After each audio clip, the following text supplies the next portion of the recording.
Hello students. आज हम अपने इस चैनल पर आपके लिए टीजीटी पीजीटी से रिलेटेड स्ट्रेटजी लेकर के आए हैं।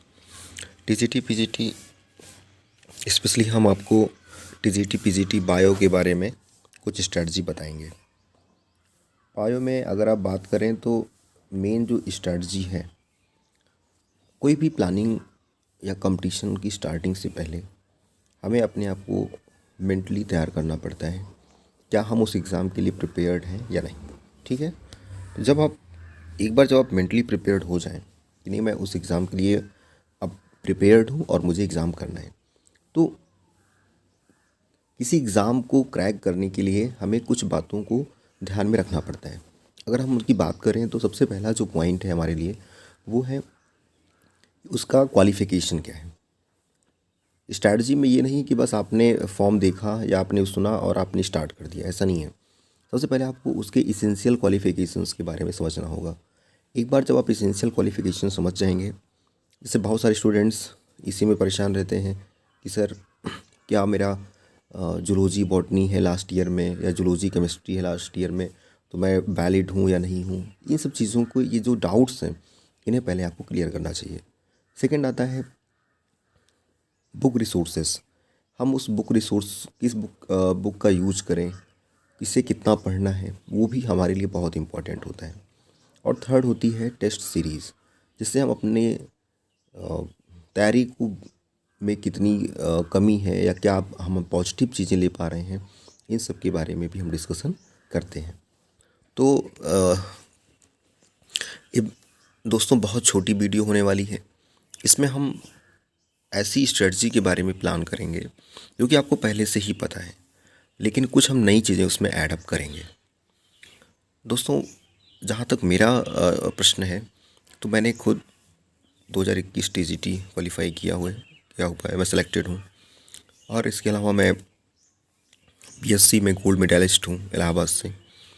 प्लस मेरे पास लगभग 4 साल का टीचिंग एक्सपीरियंस भी है, जो मैंने डिफरेंट कोचिंग इंस्टीट्यूट्स और जगहों से हमने गेन किया है। तो बायोलॉजी जो होती है वो होता तो बहुत इंटरेस्टिंग सब्जेक्ट है, लेकिन हमें वहाँ से कितनी चीज़ें हासिल करनी है, ये हमारे लिए इम्पोर्टेंट होता है। ठीक है, आगे बढ़ते हैं। सबसे पहले हम क्वालिफ़िकेशन पर डिस्कशन करते हैं। क्या क्वालिफ़िकेशन हमें चाहिए। जैसा आप सब जानते हैं कि टीजीटी और पीजीटी दोनों के क्वालिफ़िकेशन में डिफरेंसेस हैं। आज हम मेनली यूपी टीजीटी की बात कर रहे हैं। किसी और लेक्चर में हम आपको एलटी ग्रेड और जीआईसी, आश्रम पद्धति, ऐसे एग्ज़ाम्स के बारे में डिटेल्स करेंगे। अभी जो लेटेस्ट 2021 का एग्ज़ाम हुआ है, उसमें जो टीजीटी का क्वालिफ़िकेशन मांगा गया था वो था ग्रेजुएशन प्लस बीएड। आपको ग्रेजुएशन किस सब्जेक्ट में करना है, आपका जो ग्रेजुएशन होना चाहिए वो आपका होना चाहिए, आपका जो ग्रेजुएशन होना चाहिए वो होना चाहिए आपका जेड सी बी, मतलब जूलॉजी, केमिस्ट्री और बायोलॉजी, बॉटनी। यहाँ पर एक दो बात हमको ध्यान रखनी है। हमें इससे बिल्कुल भी परेशान नहीं होना है कि हमारे लास्ट ईयर में मीन्स हमारे क्या सब्जेक्ट थे। हमें इससे परेशान नहीं होना है कि लास्ट ईयर में जेड सी था कि सी बी था या जेड बी था, उससे बहुत फ़र्क नहीं पड़ता है। बस ये ग्रेजुएशन आपका बायोलॉजी स्ट्रीम में होना चाहिए, प्लस आपके पास बीएड होना चाहिए, ये मस्ट है। इसमें किसी भी तरीके का टेट सी टेट इसकी आवश्यकता नहीं होती है। अगला आता है आपका पीजीटी। दोस्तों, पीजीटी जैसा नाम से क्लियर है, यहाँ पर हमें पोस्ट ग्रेजुएशन की ज़रूरत पड़ती है। हमारे पास कोई भी डिग्री होनी चाहिए, जिस मीन्स वो एमएससी होना चाहिए। एमएससी किस में होना चाहिए, एमएससी जूलॉजी में, बॉटनी में, या और भी जो इससे रिलेटेड स्ट्रीम्स हैं उसमें आपने एमएससी किया हुआ है। ठीक, इसके बाद क्या होता है, इसमें बीएड की तो कोई रिक्वायरमेंट नहीं होती है। बीएड की कोई रिक्वायरमेंट नहीं होती है, लेकिन जो कैंडिडेट्स बीएड किए हुए हैं, जिन कैंडिडेट्स का बीएड है, उन्हें यहाँ पर कुछ वेटेज मिलता है। उन्हें यहाँ पर 5 मार्क्स का वेटेज मिलता है। ठीक है, वो लास्ट में आपके उस एग्ज़ाम में जब आपके नंबर फाइनल मेरिट लिस्ट बनेगी तो वहाँ पर आपको ये नंबर ऐड कर दिए जाएंगे। ठीक है। अगली बात आती है कि सर इंटरव्यू। तो पीजीटी में इंटरव्यू है, पीजीटी में इंटरव्यू अभी आपका है, लेकिन टीजीटी में कोई भी इंटरव्यू नहीं है। आपका एक एग्ज़ाम होगा और उस एग्ज़ाम जो पैटर्न होगा वो 125 क्वेश्चन होगा। जो अभी तक का एग्ज़ाम पैटर्न है वो टीजीटी और पीजीटी दोनों में 125 क्वेश्चन आते हैं। नेगेटिव मार्किंग्स नहीं होती है, मीन्स नो नेगेटिव मार्किंग। एक क्वेश्चन अगर हम टीजीटी की बात करते हैं, एक क्वेश्चन लगभग उसका वो होता है 4 मार्क्स का। एक क्वेश्चन कितने मार्क्स का होता है? 4 मार्क्स का होता है। ठीक है। तो ये तो आपका क्वालिफिकेशन हुआ। नेक्स्ट पॉइंट आता है बेटा बुक लिस्ट का, कि बुक लिस्ट में हम क्या यूज़ करें, कौन सी बुक लिस्ट हमारे लिए अच्छी है, कौन सी नहीं अच्छी है, या कौन सी कम अच्छी है। ऐसी हम बुक लिस्ट पर भी डिस्कशन करेंगे। हम अगर बुक लिस्ट की बात करते हैं, सबसे पहले है ज़रूरी है एनसीईआरटी। एनसीईआरटी बहुत इंपॉर्टेंट है। आपके पास क्लास 11th और 12th की एनसीईआरटी होनी चाहिए। मेरे हिसाब से सबसे पहले आपको कोई भी बुक पढ़ने से पहले 11th-12th की एनसीईआरटी ज़रूर पढ़नी चाहिए और उसे अच्छे से आपको पढ़ना चाहिए। ठीक है। एक बार जब आपने 11th और 12th की एनसीईआरटी कंप्लीट कर ली, तब आप उसके बाद आपको स्टार्ट करना चाहिए। मेरे हिसाब से आपको टीजीटी या पीजीटी किसी को पढ़ना है, आपको अगर कोई हिंदी मीडियम का स्टूडेंट्स है, कोई स्टूडेंट ऐसा है जिसने हिंदी मीडियम से कंप्लीट किया है, तो उसे रमेश गुप्ता और एमपी कौशिक की जो बुक्स आती हैं, रमेश गुप्ता और एमपी कौशिक की जो बुक आती हैं, उससे अगर वो डिटेल्स पढ़ लेगा तो ये मान के चलिए कि वो लगभग 90% से ज़्यादा क्वेश्चन सॉल्व कर लेगा। ठीक है। मैं इसलिए सजेस्ट कर रहा हूँ। कुछ लोग कहेंगे सर आपने कोटपाल को सजेस्ट नहीं किया, आपने और भी जो आर.के. पिल्लई की बुक को सजेस्ट नहीं किया। देखो वो आपकी बीएससी लेवल की बुक है। सबसे पहले अगर आपको टीजीटी पीजीटी क्वालिफाई करना है, सबसे पहले आपका जो बेसिक है, जो बेस है, वो आपका तैयार होना चाहिए। तो आप जब आप एनसीईआरटी पढ़ लेंगे, रमेश गुप्ता और एमपी कौशिक को पढ़ लेंगे, तो आप ये मान के चलिए कि आपकी जो बेसिस हैं वो बहुत अच्छे से कंप्लीट हो जाएंगे। फिर आपको ये नहीं रहेगा कि बायो में क्या चीज़ें हो सकती हैं, उनकी बेस या उनके बारे में आपको ज़्यादातर जानकारी और बहुत अच्छे तरीके से जानकारी रमेश गुप्ता और एमपी कौशिक में दी हुई रहती है। ठीक है।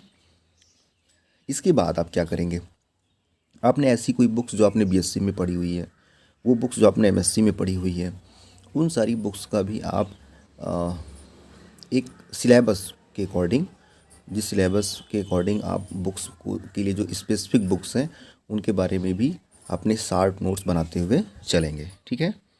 चलिए आगे देखते हैं। कोचिंग, सबसे बड़ी जो बात होती है कोचिंग। स्टूडेंट्स कोई भी मिलता है और सबसे पहले ये पूछते हैं कि सर कोचिंग करें कि ना करें।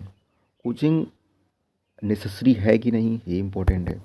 हमें देखना पड़ेगा कि हम जिस एग्ज़ाम के लिए को टारगेट कर रहे हैं, क्या उस एग्ज़ाम का जो सिलेबस है वो सिलेबस हमारे जब हम सिलेबस को रीड करते हैं, पढ़ते हैं, उसको थ्रू आउट जाते हैं, हमें ये आइडिया लग जाता है कि वो सिलेबस कितना हमारे लिए आसान है या मुश्किल है। ठीक है।